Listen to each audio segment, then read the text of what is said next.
अगर आप चाहते हैं कि आपके विंडोज़ 10 कंप्यूटर में जो आप प्रोग्राम्स की लिस्ट देखते हैं या फिर आप इसे ऐप्स की लिस्ट कह लें, ये सारे यहाँ पे ऐप्स दिए हुए होते हैं जो भी आपके कंप्यूटर में इंस्टॉल रहते हैं।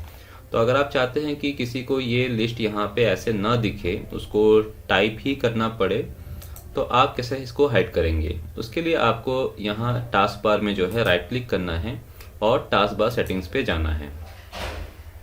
यहाँ पे अब आप लेफ्ट साइड में देखिए ऑप्शन दिया हुआ है स्टार्ट का। स्टार्ट पे आप क्लिक करें और यहाँ राइट साइड में आपको एक ऑप्शन दिखेगा show app list in start menu. अभी ये ऑन है इसलिए हमें ये मेन्यू में यहाँ पे लिस्ट दिख रही है, तो हमें इसको ऑफ करना है। तो अगर हम इसे क्लिक करके ऐसे ऑफ कर देंगे और अब आप स्टार्ट बटन पे क्लिक करें तो आपको वो ऐप्स की लिस्ट नहीं दिखेगी। तो जो भी पर्सन इसको यूज़ करेगा उसको उस ऐप का नाम यहाँ पे सर्च करना पड़ेगा, तभी उसको वो ऐप मिलेगा।